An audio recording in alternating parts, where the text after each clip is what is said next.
하나님 말씀은 누가복음 16장 19절부터 31절까지 말씀과 요한복음 14장 6절 말씀을 함께 봉독하겠습니다. 하나님 말씀 함께 봉독하겠습니다. 한 부자가 있어 자색 옷과 고운 베옷을 입고 날마다 호화롭게 즐기더라. 그런데 나사로라 이름하는 한 거지가 헌데투성이로 그의 대문 앞에 버려진 채 그 부자의 상에서 떨어지는 것으로 배불리려 하매 심지어 개들이 와서 그 헌대를 핥더라. 이에 그 거지가 죽어 천사들에게 받들려 아브라함의 품에 들어가고 부자도 죽어 장사되매 그가 음부에서 고통 중에 눈을 들어 멀리 아브라함과 그의 품에 있는 나사로를 보고 불러 이르되 아버지 아브라함이여 나를 긍휼히 여기사 나사로를 보내어 그 손가락 끝에 물을 찍어 내 혀를 서늘하게 하소서. 내가 이 불꽃 가운데서 괴로워하나이다. 아브라함이 이르되 예 너는 살았을 때에 좋은 것을 받았고 나사로는 고난을 받았으니 이것을 기억하라. 이제 그는 여기서 위로를 받고 너는 괴로움을 받느니라. 그뿐 아니라 너희와 우리 사이에 큰 구렁텅이가 놓여 있어 여기서 너희에게 건너가고자 하되 갈 수 없고 거기서 우리에게 건너올 수도 없게 하였느니라. 이르되 그러면 아버지여 구하오니 나사로를 내 아버지의 집에 보내소서. 내 형제 5이 있으니 그들에게 증언하게 하여 그들로 이 고통받는 곳에 오지 않게 하소서. 아브라함이 이르되 그들에게 모세와 선지자들이 있으니 그들에게 들을지니라. 이르되 그렇지 아니하니이다. 아버지 아브라함이여 만일 죽은 자에게서 그들에게 가는 자가 있으면 회개하리이다. 이르되 모세와 선지자들에게 듣지 아니하면 비록 죽은 자 가운데서 살아나는 자가 있을지라도 권함을 받지 아니하리라 하였다 하시니라. 아멘. 요한복음 14장 6절 말씀입니다. 예수님께서 이르시되 내가 곧 길이요 진리요 생명이니 나로 말미암지 않고는 아버지께로 올 자가 없느니라. 아멘. 교회 오기가 쉽지 않아요. 저도 아주 산골 마을에서 자라서 국민학교 3학년 때 방학을 맞아서 겨울 방학을 맞아서 산에 와서 불종거리 앞에 보면 오동동 성결교회가 있는데 거기에 지금 생각해보면 아마 크리스마스 이브인 것 같아요. 저와 제 3살 위 형과 진영에 있는 제 6촌 형 그리고 우리 동네 형 이렇게 4명이서 오동동 성결교회 앞에서 구경을 하고 있었는데 마당에서 선생님이 들어와서 얘들아 들어오너라 했어요. 그래서 형 3명은 들어가고 저는 잡아가는 줄 알고 도망을 쳤어요. 그러다가 16살에 제가 교회를 가게 됩니다. 오니까 좋더라고요. 예수 믿고 목사가 되었고 제가 예수 믿고 복을 어마어마하게 받았습니다. 여기 우리 고신대 하승만 교수님이 내 대학원 동기인데 내가 얼마나 복을 많이 받은가는 하승만 교수님 아시고 오늘 집에 돌아가시면 유튜브에서 내가 매일 기쁘게 박정곤 목사 외우기 쉽죠? 내가 매일 기쁘게 박정곤 목사 치면 제가 방송에 나가서 제 인생의 스토리 이야기하는데 굉장히 재미있고 은혜가 됩니다. 할렐루야. 지금부터 약 160년 전에 미국에서 한 2 학생이 일요일 놀러 갔습니다.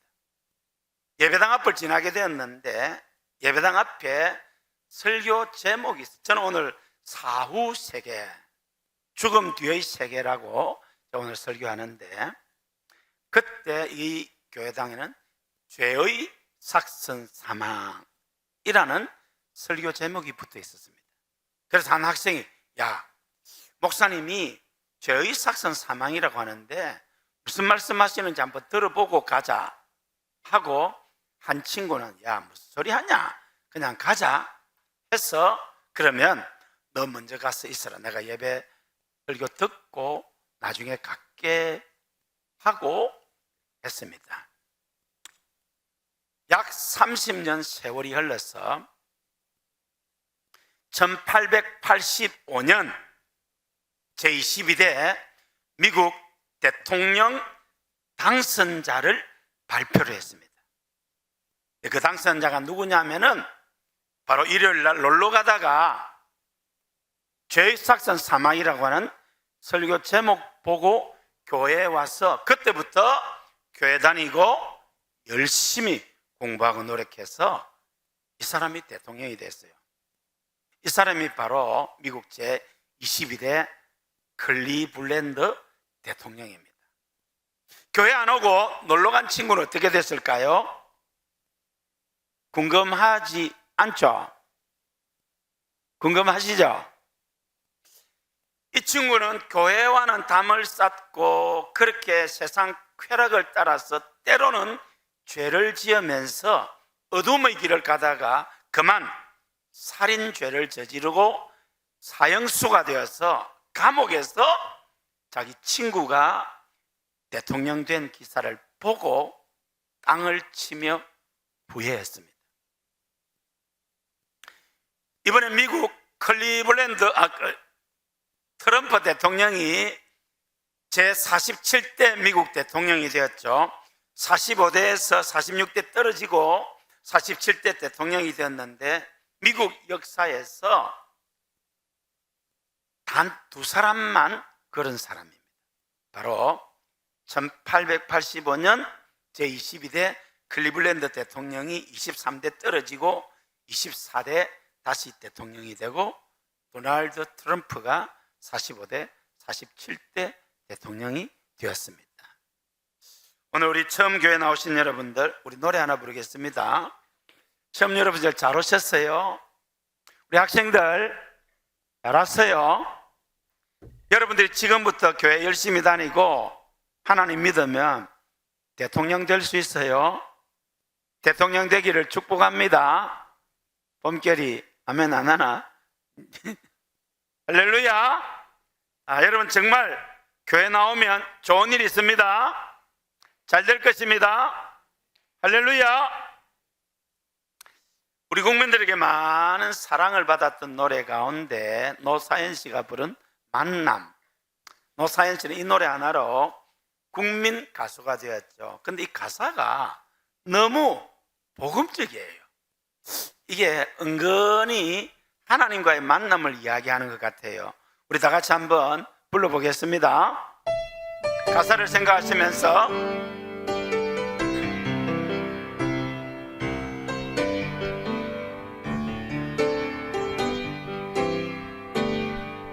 우리 만남은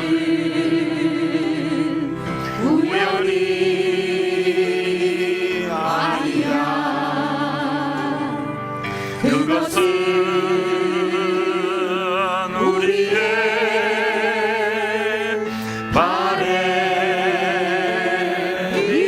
바램이어서 있기에. 따라 불러보세요. 큰 소리로. 나의 운명이었기에 바랄 수는 없지만 영원은 태우리. 돌아보지 마라.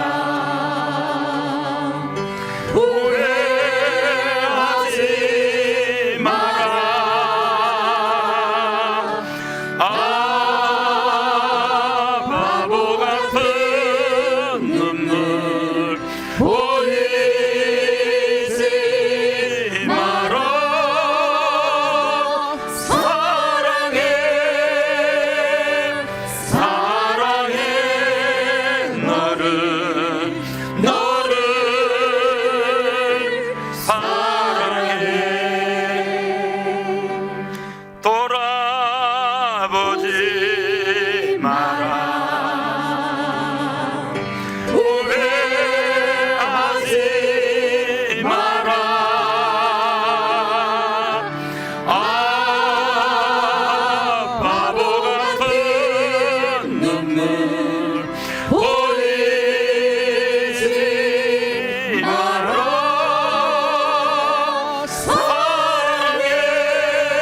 노래가 참 가사가 건전하고 좋죠.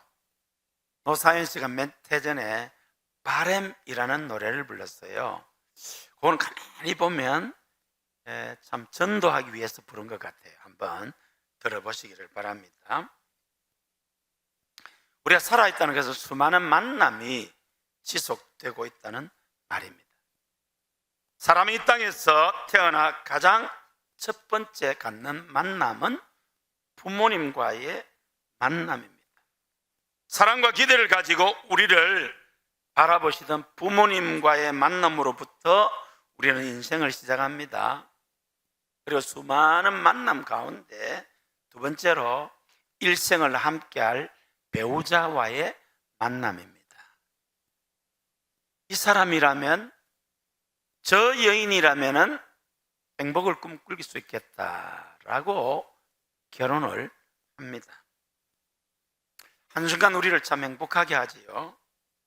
세 번째로 영혼과의 만남입니다. 곧 신과의 만남, 종교의 선택입니다. 사람은 다 종교성이 있습니다. 문명이 없는 나라는 있지만 종교가 없는 나라는 없습니다. 철학의 도시 그리스 아테네에 거기에 가면은 알지 못하는 신에게라는 신전이 있습니다.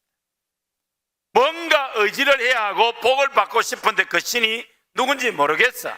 그래서 알지 못하는 신이여 복을 주세요 라고 알지 못하는 신을 숭배했습니다. 왜요? 사람이 약하기 때문입니다. 만남의 질이 인생의 질을 결정합니다. 좋은 만남은 우리를 행복하게 합니다. 잘못된 만남은 우리를 고통과 파멸의 구렁텅이로 인도하기도 합니다. 여러분, 앞으로도 많은 만남을 가질 것입니다. 사람 잘 만나는 복이 있기를 예수님의 이름으로 축복합니다. 가장 큰 축복은 만남의 축복입니다. 좋은 환경 만나는 복이 있기를 바랍니다. 좋은 직장, 좋은 자료, 좋은 교회 만나는 복이 있기를 축복합니다. 우리 고현교회는 부족함이 있지만은 대한민국 6만 교회 가운데 상위 1% 안에 드는 아주 좋은 교회입니다. 그러니까 교회는 너무 고민하지 말고 그냥 우리 교회 열심히 나오면 됩니다. 할렐루야. 오늘 여러분과 우리 고현교회의 만남도 좋은 만남이 될 줄로 믿습니다. 우리가 이 땅을 살아가는 데에 세 가지 중요한 문제가 있습니다. 결혼. 여러분, 결혼 잘하는 것은 정말 중요합니다. 그래서 기도하면서 하나님의 도움을 구해야 됩니다. 제가 서울에서 청년들을 지도할 때 여 부회장이 결혼을 하고 이제 신혼여행을 다녀와서 첫 번째로 청년의 모임에 왔을 때에 소감이 어떠냐고 우리 청년들이 물었습니다. 그때 뭐라고 했을까요? 쌍둥이 자매인데 언니는 선부, 이 자매는 후부, 한국 외대를 나오고 중국 선교사로 일생을 살고 지금은 OMF 본부에 와 있습니다. 세상이 달라졌다 그러더라고요. 결혼하고 나서 세상이 그렇게 좋게 달라졌다고 합니다. 결혼의 복이 있기를 주님의 이름으로 축복합니다. 이미 결혼하신 분들은 하나님의 도움으로 행복한 가정, 성공적인 결혼생활을 하기를 주님의 이름으로 축복합니다. 두 번째로 출생, 결혼한 가정의 자녀, 그 기쁨 이루 말로 할 수 없지요. 세 번째로 사람은 반드시 만나야 할 반갑지 않은 손님이 있습니다. 그것은 죽음입니다. 죽음은 우리 인간의 모든 것을 제로로 만들어 버립니다. 인간에게 왜 죽음의 그림자가 떠나지 않습니까? 사람은 누구나 다 네 가지 이유로 죽음의 공포에 떤다고 실존주의 철학자 하이데거가 이야기했습니다. 첫 번째로 사람은 반드시 죽는다는 겁니다. 건강한 사람도 언젠가는 죽고, 유명한 사람도, 똑똑한 사람도, 착한 사람도, 사람은 반드시 죽습니다. 오늘 이 자리에 있는 저와 여러분들도 사람이기 때문에 언젠가는 죽습니다. 거의 대부분이 100년 안에 다 죽으실 겁니다. 그때까지 살아남은 분도 계시겠죠. 중국의 진시황은 죽지 않으려고 불로초를 구하려고 그제도 해금강까지 사람을 보내서 불로초를 구했다고 합니다. 전설이죠. 대영 제국을 이끈 엘리자베스 여왕은 내 생명을 6개월만 연장시켜주면은 대영 제국의 절반이라도 주겠다고 했는데 단 하루도 생명을 연장시키지 못했습니다. 6대 독자, 10대 독자도 때가 되면 죽어야 합니다. 오늘도 이 지구상에는 약 35만 명이 태어나고 절반 정도인 17만 5천 명, 약 20만 명이 죽어가고 있습니다. 사람은 반드시 죽습니다. 두 번째로, 언제 죽을지 모릅니다. 언제 죽을지 안다면 대비를 하고 정리를 할 텐데 갑작스럽게 죽기도 합니다. 저는 지금까지 지나오면서 국민학교 1학년 때의 내 친구, 그리고 중학교 때의 친구는 연탄가스로, 학원에서 만난 친구는 제가 군에 가 있을 때에 해수욕장 가서 익사로, 또 대학 다닐 때 천재적인 두뇌를 가졌던 친구는 대학 2학년 때 오토바이 사고로 일주일을 부산 한독병원에 입원해 있다가 28 젊은 나이에 아내와 어린 딸을 두고 천국 갔습니다. 저희 아버지는 63살에 제가 군에 있을 때 하필이면 어버이날 1982년 5월 8일 어버이날 점심 식사하시고 마루에 앉아서 담배 한 대 피우시다가 심장마비로 돌아가셨습니다. 여러분, 사람은 반드시 죽습니다. 언제 죽을지 모르기 때문에 공포했답니다. 삼풍백화점이 무너졌을 때, 성수대교가 무너졌을 때, 대구 지하철 사고로, 또 각종 사건, 사고, 전쟁으로 수많은 사람들이 죽어가고 있습니다.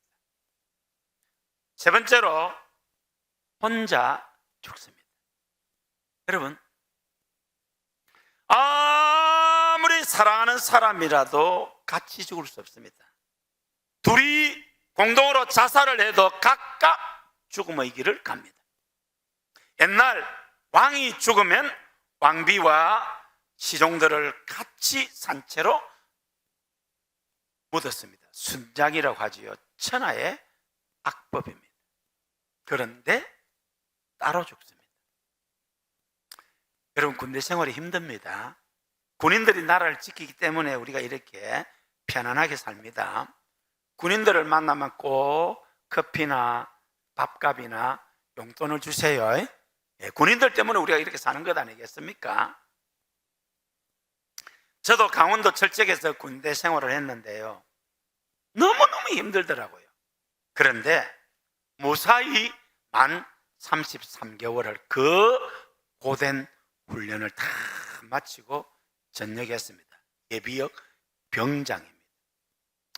여러분, 이 군에서 계급을 이야기할 때 하사, 소위중위 대위, 소령중령 대령, 원스타, 투스타, 쓰리스타, 포스타, 그 위에 병장이라고 합니다. 잘 모르시는군요. 제가 병장 출신입니다. 군대 생활이 너무너무 힘듭니다. 그런데 견디내는 것은 함께 하기 때문입니다. 함께 하면 힘든 일 할 수 있습니다. 우리 최근에 우리 사회에 하는 말이 빨리 가려면 혼자 가라. 멀리 가려고 하면 함께 가라고 합니다. 여러분, 혼자 죽습니다. 저희 고향에 강씨, 하씨, 박씨 19가구 100여 명 넘는 사람이 살았다고 말씀드렸어요. 우리 집과 담장 하나를 같이 두고 산 철훈이 형, 그 동네 제일 부자입니다. 아들 하나를 낳았습니다. 얼마나 귀하든지 아들 이름을 보석이라고 지었습니다. 강보석. 그런데 이 보석이가 초등학교 5학년 때 백혈병으로 그만 죽었습니다. 그 슬픔을 이기지 못하고 그 형 가족은 고향을 떠났습니다. 3대 독자, 5대 독자라도 죽습니다. 그런데 혼자 죽습니다. 네 번째로 죽은 뒤에 뭐가 있는지 모르기 때문에 두렵다고 하이데거가 이야기했습니다. 여러분 기억하세요. 사람은 죽음에 대한 공포가 있습니다. 반드시 죽습니다. 언제 죽을지 모릅니다. 혼자 죽습니다. 죽은 뒤에 뭐가 있는지. 원래 인간은 하나님과 교제하며 하나님 주시는 은혜와 복으로 행복하게 살며 하나님께 감사와 영광을 돌리며 살도록 되어 있었습니다. 어느 날 사탄이 인간을 유혹해서 하나님과 틈이 생기기 시작했습니다. 그 틈 사이로 죄가 들어와서 그 죄가 점점 커져서 하나님과 사람 사이에 큰 건널 수 없는 간격이 생기고 말았습니다. 그 죄가 점점 닳아서 로마서 3장 23절 모든 사람이 죄를 범하였다고 했습니다. 사람은 다 죄가 있습니다. 로마서 6장 3절에 죄의 삭은 사망이라고 했습니다. 죄로 인해서 죽게 되었습니다. 죽으면 끝인 줄 알았는데 히브리서 9장 27절에 한 번 죽는 것은 사람에게 정하신 것이요 그 후에는 심판이 있다고 했습니다. 오늘 우리가 읽은 성경은 사후 세계에 대해서 이야기하고 있습니다. 얼마나 큰 부자이든지 날마다 호화로이 잔치를 한다고 했습니다. 우리 어제 원용삼 장로님 딸 원보람양 판사인데 결혼했는데 돈 많이 들었죠, 권사님? 아마 몇 천만 원은 들었을 거예요, 요즘. 그런데 이 부자는 날마다 잔치를 했습니다. 어마어마한 부자 성공을 얻은 것이지요. 그 부잣집 앞에 병든 거지 나사로가 있었습니다. 왜 부잣집 앞에 있었느냐? 거지고 병이 들었기 때문에 부잣집 잔치상에서 떨어지는 부스러기를 먹고 생명을 연명하려고 세월이 흘러서 부자도 죽고 나사로도 죽었습니다. 죽으면 끝인 줄 알았는데 죽음 뒤에 사후 세계가 있다는 것을 보여주고 있습니다.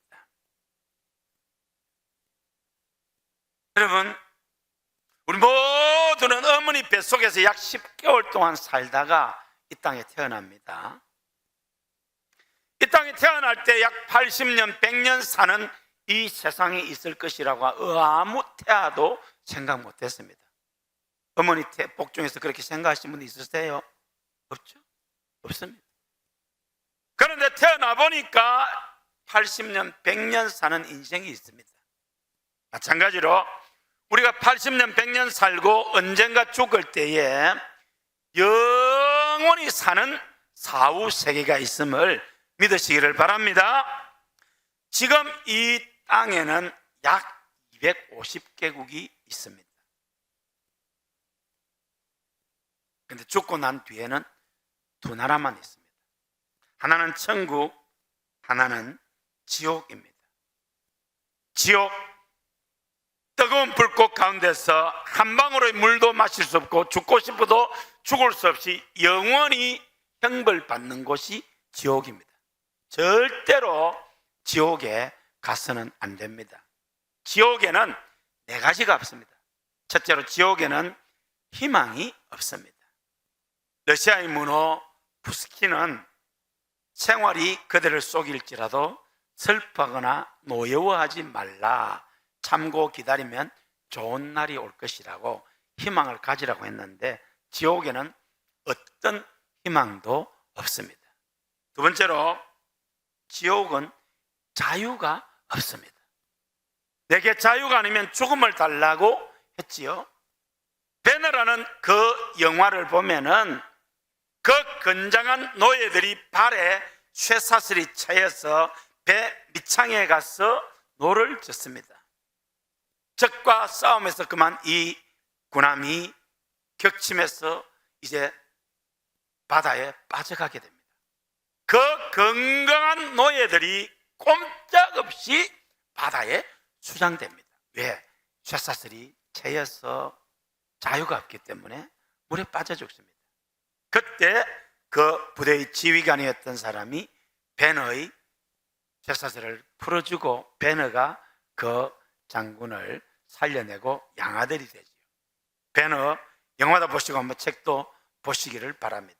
이것은 미국 남북전쟁 당시에 류 웰리스라는 문인이요 장군이었던 사람이 기독교는 신하다, 이 땅에서 예수쟁이를 없애게 해야 되겠다라고 구미도서관에서 2년간 자료를 모집하고 예수는 없다라고 책을 씁니다. 제1장을 쓰고 제2장을 쓰려고 하다가 도저히 부인할 수 없는 사실 앞에 예수님은 나의 주, 나의 하나님이다 고백하고 이제는 오히려 다 예수 믿으라고 변정하기 위해 쓴 책이 베너입니다. 베너, 여러분 읽어보시거나 영화 보시기 바라고. 세 번째로 지옥에는 기회가 없습니다. 학생이 공부를 못하면 다음번에 열심히 해서 공부를 잘하면 됩니다. 이번에 떨어지면 내년에 붙으면 됩니다. 취업도 결혼도 모든 것을 다시 하면 됩니다. 근데 지옥은 기회가 없습니다.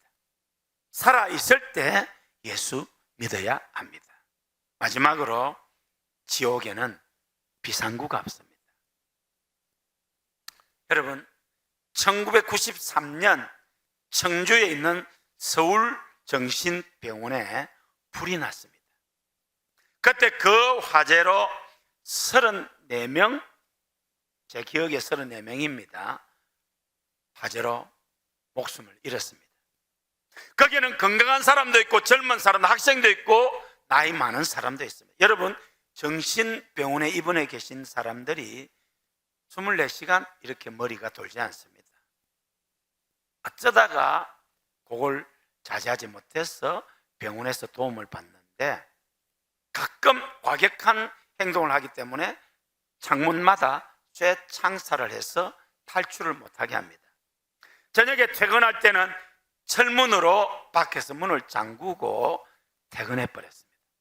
그날 밤 원인을 알지 못하는 화재가 나서 그 34명의 무고한 생명들이 탈출하지 못하고 죽었습니다. 여러분, 이곳이 지옥입니다. 지옥에는 희망이 없습니다. 자유가 없습니다. 기회가 없습니다. 비상구가 없습니다. 한번 지옥에 들어가면 영원히 뜨거운 불꽃 가운데서 한 방울의 물도 마실 수 없고 죽고 싶어도 죽지 못하는 형벌의 장소가 지옥입니다. 절대로 지옥은 가면 안 됩니다.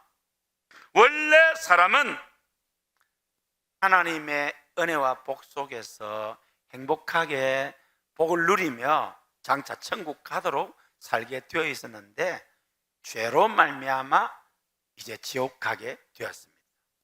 천국은 어떤 곳입니까? 지상의 수고와 슬픔이 사라지는 곳입니다. 더 이상 아픈 것이 없습니다. 애통하는 것도 억울한 것도 도둑이나 강도도 나쁜 사람도 없습니다. 여러분, 영원한 만족이 있는 곳, 거기가 천국입니다.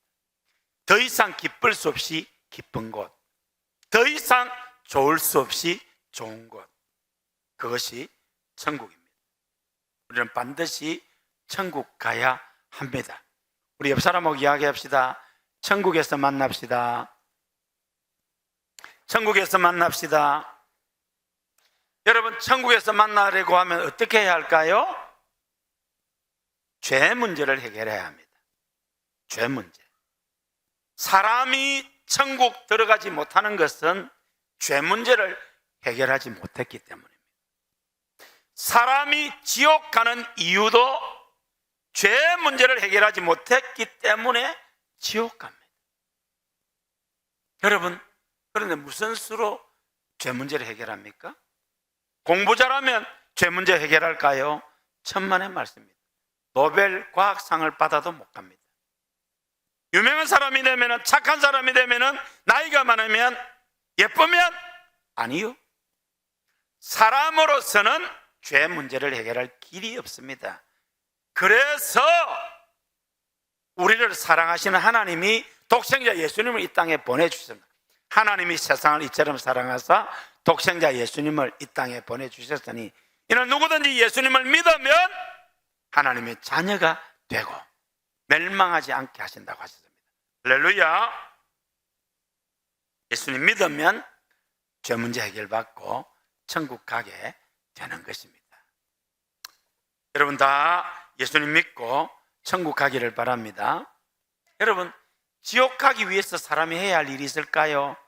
전혀 없습니다. 지금 살고 있는 그 모습 그대로 살면 나중에 도달하는 곳이 지옥입니다. 공부 잘해도 지옥입니다. 착하게 살아도 지옥입니다. 나쁘게 살아도 지옥입니다. 나이가 많아도 지옥입니다. 성공해도 지옥, 출세해도 지옥, 권력을 잡아도 지옥입니다. 왜? 죄 문제를 해결하지 못했기 때문에. 그런데 천국 가려고 하면은 가만히 있으면 천국 못 갑니다. 어떻게 해야 됩니까? 죄 문제 해결하면 천국 갑니다. 죄 문제 어떻게 해결합니까? 십자가에 못 박혀 돌아가신 예수님을 믿으면 예수님이 그 피가 우리 죄를 씻어줍니다. 예수님이 우리를 죄 없다고 해 주십니다. 오늘 우리가 읽은 부자와 나사로 이야기는 사람은 누구나 다 죽는다는 것을 이야기하고 있습니다. 두 번째로 죽음으로서 끝이 아니라 사후 세계 곧 천국과 지옥이 있다는 것을 이야기하고 있습니다. 사람들이 만장일치로 천국은 없다라고 가계를 해도 천국은 있습니다. 저 하늘의 태양이 사람이 가결한다고 해서 없어지겠습니까? 그렇지 않습니다. 천국은 있습니다. 지옥도 있습니다. 여러분, 세 번째로 오늘 부자와 나사로 이야기는 죽은 자의 간절한 호소가 있습니다. 그것은 천국 간 자가 아니라 지옥 간 자가 호소하고 있습니다. 자기는 지옥에서 영원히 형벌받지만은 살아있는 자기 형제들은 예수 믿고 죄 사함 받고 지옥 오지 않고 천국 가기를 바라는 부자의 소원입니다. 사랑하는 성도 여러분, 오늘 여러분 귀한 발걸음하여 교회에 왔습니다. 잘 오셨습니다. 오늘 저는 여러분들에게 분명한 복음을 전했습니다. 이제 여러분들이 이 복음을 받아들이면 예수님의 십자가 보혈이 여러분 죄를 씻어주고 천국 가게 합니다. 할렐루야. 받아들이지 않으면 천국 갈 수 없습니다. 오늘 우리 만남은 우연이 아닙니다. 여러분을 구원하시는 하나님의 사랑의 계획이 오랜 세월 이 사람 저 사람을 통해서 그리고 마침내 오늘 여러분을 교회로 인도하고 복음을 들었습니다. 예수님 말씀하십니다. 수고하고 무거운 짐진 자들아 다 내게로 오라. 내가 너희를 쉬게 하리라. 저는 2001년에 그 제도에 왔습니다. 그런데 금년이 제일 힘든 것 같아요. 힘드시죠? 그 모습 그대로 주님께 오면 주님이 도와주십니다. 예수님이 내가 곧 길이요 진리요 생명이니 라고 말했습니다. 예수님이 곧 천국 가는 길이요, 예수님이 곧 구원 얻는 진리요, 예수님이 곧 영원한 생명이라고 했습니다. 사도행전 4장 12절에서는 다른 이로서는 구원을 얻을 수 없다고 했습니다. 사도행전 16장 31절에는 주 예수를 믿어라 그러면 너와 내 집이 구원을 얻으리라고 했습니다. 고린도서 6장 2절에는 보라 지금은 은혜 받을 만한 때요, 보라 지금은 구원의 날이라고 했습니다. 저는 오늘 설교 서두에 두 학생 이야기를 했습니다. 죄의 삭선 사망이라는 말을 듣고 교회에 나가서 예수님을 믿은 클리블랜드는 세월이 흘려 대통령이 되었습니다. 예수 믿지 않은 친구는 실수로 사형수가 되었습니다. 오늘 어렵게 교회에 나오신 여러분들이 이제 복음을 들었습니다. 특별히 우리 학생들 예수 믿으세요. 교회 계속 오세요. 여러분 인생에 축복이 열릴 것입니다. 잘 될 것입니다. 놀라운 일이 있을 것입니다. 유대인들은 예수님을 믿기 힘듭니다. 불교 신자가 기독교 믿기가 쉽지 않습니다. 유교 제사를 드리는 사람이 예수 믿기 쉽지 않습니다. 그런데 그보다도 유대인들이 예수 믿는 일은 거의 불가능합니다. 그런데 뉴욕에 사는 어느 학생이 대학교에 들어가서 친구의 전도를 받고 1977년 11월 7일 기숙사 방에서, 자기 방에서 예수님을 영접하게 됩니다. 그는 구원받은 유대인이 되었습니다. 그는 세계적인 과학자입니다.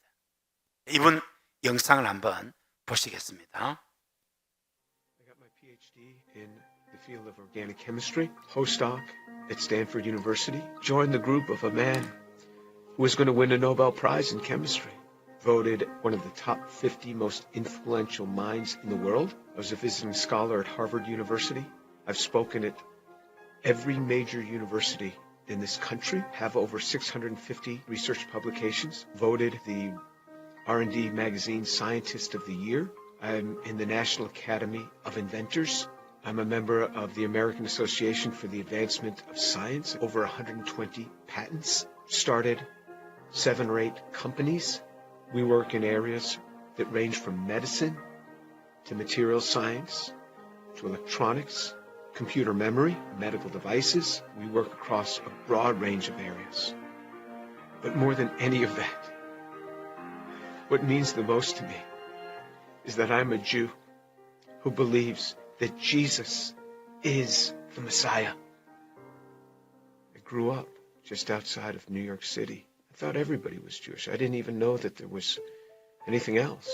I had no particular interest in that, other than when all my friends were getting bar mitzvahed or bat mitzvahed, and then I would attend, of course, every week.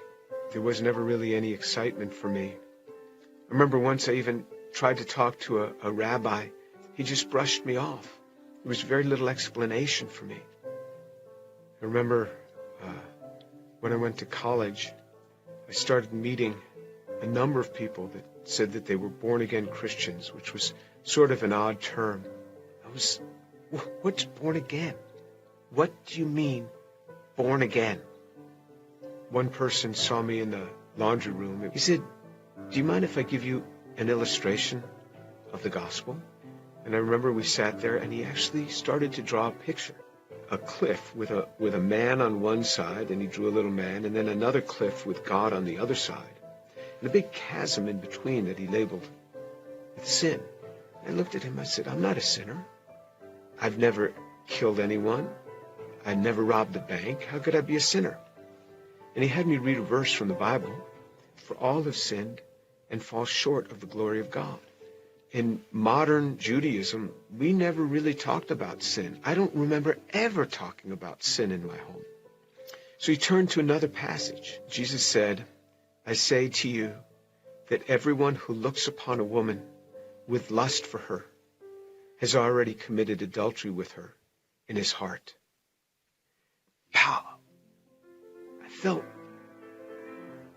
just as if I had been punched right in the chest. Here I was, new in college. I didn't think anybody knew. I would pick up these magazines, and I became addicted to pornography. It was just through those magazines.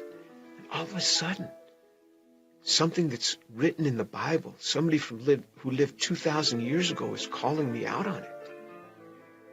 And I felt immediately convicted.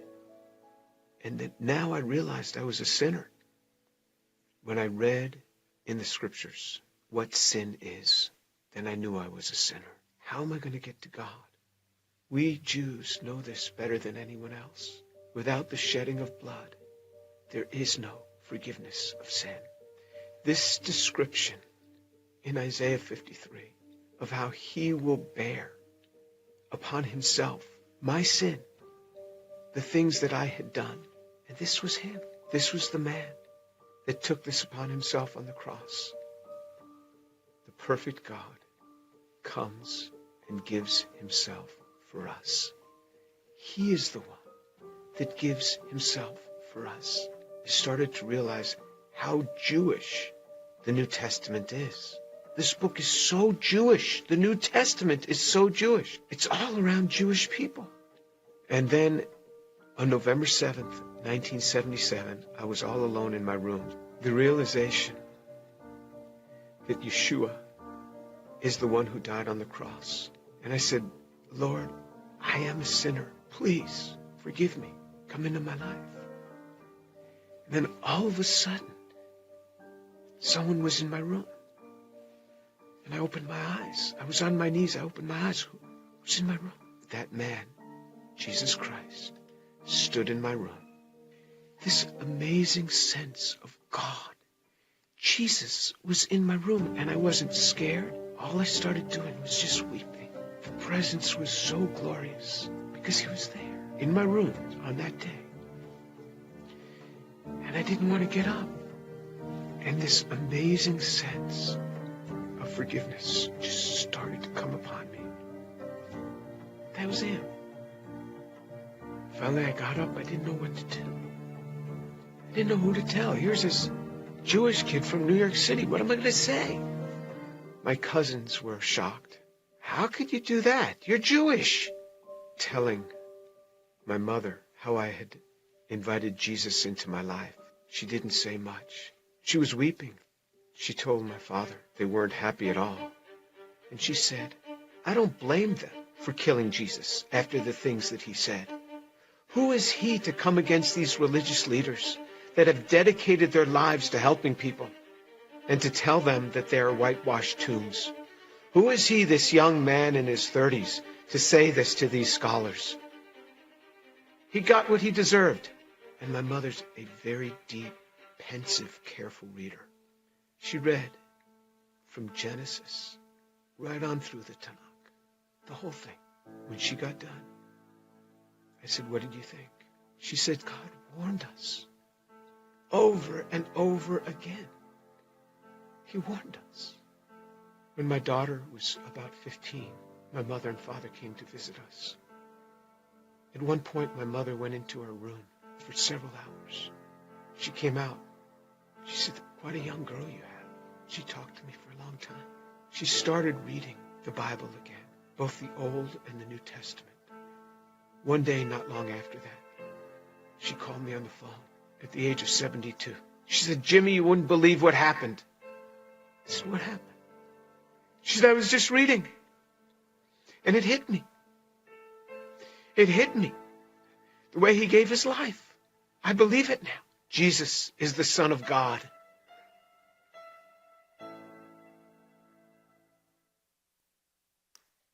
할렐루야. 유대인들은 예수님을 믿기가 어렵습니다. 그런데 성령 하나님께서 저렇게 세계적인 학자를 만나주시고 믿게 하셨습니다. 할렐루야. 저 박사가 예수님이 자기 삶을 내어준 방식이 자기를 감동시켰다 했잖아요. 그게 뭡니까? 그게 바로 십자가입니다. PPT 한번 보면서 제가 설명하겠습니다. 여러분, 우리가 구원받는 것은 돈으로 사는 게 아닙니다. 사람의 노력으로 하는 게 아니라 선물입니다. 선물은 받으면 내 것이 됩니다. 하나님이 선물인 영생 받으시기 바랍니다. 원래 사람은 하나님과 교제하며 하나님께서 주시는 은혜와 복으로 행복하게 살면서 하나님 앞에 영광과 감사 찬송을 돌리며 그렇게 살기로 되음 받았습니다. 그런데 마음에 하나님 두기를 싫어했어요. 저 도표를 잘 보세요. 마음에 하나님 두기를 싫어한 저 자리에 죄가 들어왔습니다. 그 죄가 점점 커져서 사람과 하나님과는 건널 수 없는 간격이 생겼습니다. 마침내 모든 사람이 죄인이 되었고 심판을 받게 되고 사망에 이르게 되었습니다. 이 죄 문제를 해결해 보려고 선행, 종교, 도덕 온갖 방법을 동원했지만은 사람으로서는 불가능합니다. 그래서 하나님이 내어주신 방식, 바로 예수님을 이 땅에 보내주셨습니다. 선행, 종교, 도덕 어떤 것으로도 없앨 수 없던 죄 문제를 도저히 건널 수 없는 죄의 간격을 예수님이 십자가에 못 박혀 돌아가심으로 다리를 놓았습니다. 단번에 죄 문제를 해결해 주셨습니다. 이 말씀을 듣고 믿는 사람은 영생을 얻습니다. 심판받지 않고 사망에서 생명으로 옮겨지게 됩니다. 자, 보세요. 자, 여러분, 여전히 이쪽 편에 서서 예수님을 영접하지 아니하고 이쪽 편에 서서 죄 가운데 빠져 살아가시겠습니까? 아니면 이쪽 편, 예수님을 믿고 영생을 얻고 심판을 면하고 생명을 얻겠습니까? 당연히 예수님을 통해서 죄 문제 해결하고 천국 가야 할 줄로 믿습니다. 그것은 다른 것 아닙니다. 내가 죄인임을 인정하고 예수님이 십자가 보혈이 내 죄를 사해 주심을 믿으면 죄사함 받고 하나님 자녀 천국 백성 됩니다. 오늘 이 시간 아까 그 박사님이 예수님을 영접했듯이 예수님을 영접할 수 있기를 바랍니다. 다 눈을 감으시고 저희 기도를 따라 하시기 바랍니다.